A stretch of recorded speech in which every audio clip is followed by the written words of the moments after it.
A lo largo del siglo XIX, Francia emergió como una de las potencias más ambiciosas del mundo. Pero esta ambición no se basó solo en ejércitos o diplomacia. Fue una combinación de orgullo nacional, estrategia global, competencia imperial y, sobre todo, el deseo de reconstruir un honor perdido tras guerras europeas.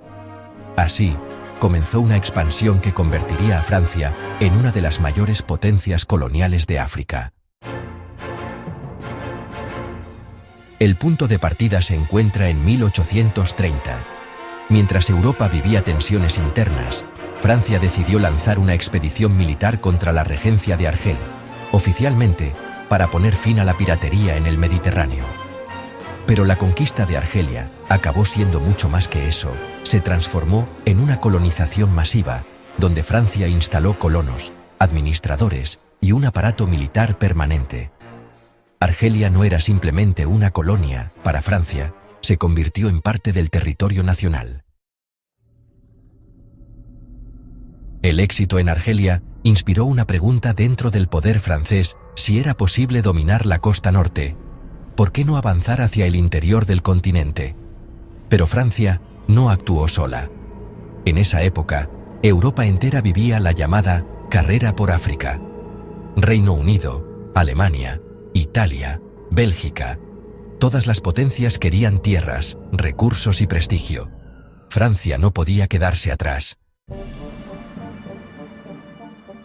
Para entender cómo Francia llegó a dominar un territorio que se extendía desde el Atlántico hasta el Mar Rojo, hay que retroceder a 1884-1885, cuando se celebró la Conferencia de Berlín. Allí, las potencias europeas se reunieron para repartirse África sin presencia ni consentimiento africano. No se trató de una guerra entre franceses y africanos, sino entre europeos que negociaban fronteras desde despachos en Berlín. Francia salió de aquella conferencia con una ventaja: grandes extensiones del África occidental y central fueron reconocidas dentro de su zona de influencia. Pero un mapa no conquista tierras por sí solo. Francia necesitaba control efectivo, así que envió exploradores, misioneros, comerciantes y, cuando era necesario, tropas. Figuras como Pierre Savorgnan de Brazza recorrieron miles de kilómetros estableciendo acuerdos con jefes locales, muchos de los cuales no comprendían la magnitud de los tratados que firmaban. Así nació el África Occidental Francesa y el África Ecuatorial Francesa, dos bloques gigantescos que incluían territorios como Senegal, Malí, Chad, Níger, Costa de Marfil, Congo, Gabón y República Centroafricana. En muchas zonas, la colonización francesa se apoyó en una estrategia conocida como dominación por penetración progresiva. Primero establecían puestos comerciales, luego misiones religiosas y finalmente instalaban administración militar. Cuando algún reino africano se resistía, Francia recurría a campañas militares rápidas y a menudo brutales. La resistencia existió, desde Samori Touré en África Occidental hasta los Tuareg en el Sahara, pero las armas y la logística europeas solían imponerse. Otra clave fue la rivalidad con Reino Unido. Ambos imperios querían controlar el continente, pero con visiones opuestas. Francia buscaba unir África de oeste a este, mientras que Reino Unido quería unirla de norte a sur. Esta competencia llegó a su punto más tenso en 1898, con el incidente de Fachoda, donde tropas francesas y británicas casi entran en guerra en Sudán. Finalmente, los franceses retrocedieron, aceptando que el control británico dominaría el Valle del Nilo. A cambio, Francia consolidó su influencia en África Occidental y Central, sin interferencia británica.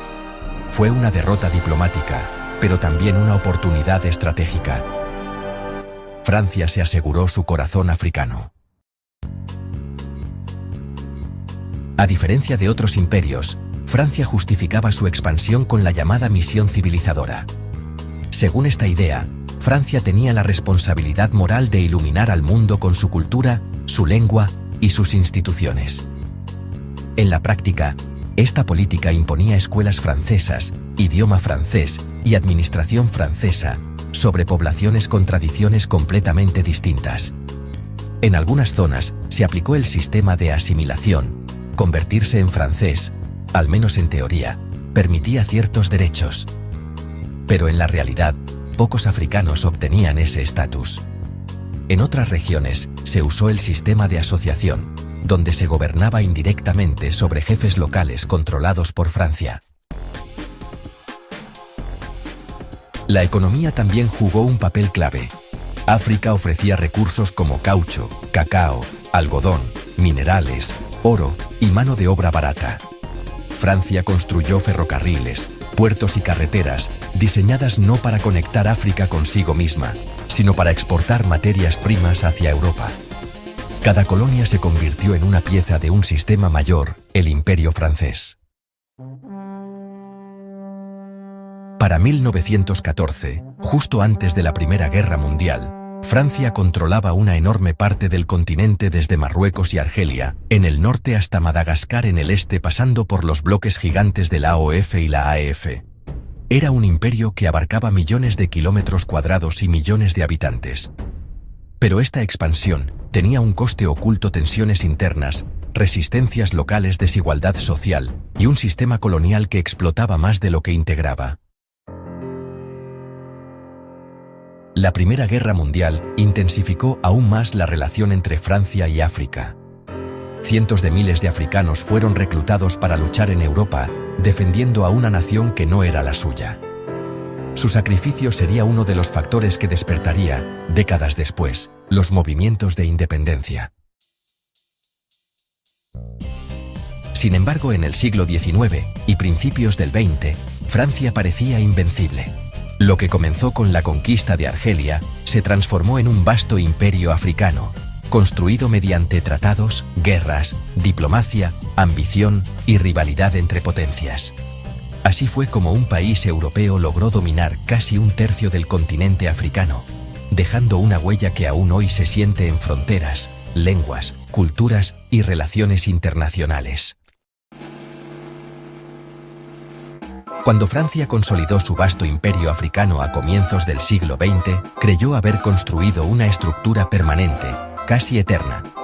Desde París, los mapas colgados en las salas del gobierno mostraban enormes extensiones de color azul, territorios que, en apariencia, estaban bien sujetos bajo la administración francesa. Pero la realidad en el terreno era mucho más compleja. La dominación colonial no solo transformó África, también colocó presiones internas dentro del propio imperio, que con el tiempo terminarían por hacer imposible su continuidad. La colonización francesa se sostenía sobre tres pilares fundamentales: explotación económica, control administrativo y transformación cultural. El primero, la economía, era el motor del sistema. Los territorios africanos producían materias primas que alimentaban la industria francesa: caucho del Congo, cacao de Costa de Marfil, cacahuete de Senegal, algodón del Sudán francés, minerales de Gabón y Níger. Cada región se especializaba en un producto, creando una dependencia estructural que favorecía al colonizador. Los ferrocarriles, por ejemplo, no conectaban ciudades africanas entre sí, conectaban minas con puertos o zonas agrícolas con barcos que zarpaban hacia Europa. El segundo pilar era la administración. Francia gobernaba mediante estructuras rígidas, centralizadas y diseñadas para mantener el control total. Gobernadores generales dirigían grandes federaciones coloniales como el África Occidental Francesa, o sea, AOF, y el África Ecuatorial Francesa, AEF. Bajo ellos, comandantes y oficiales imponían leyes francesas a pueblos con tradiciones propias. Las decisiones tomadas en París se aplicaban sin considerar realidades locales, lo que generó tensiones constantes.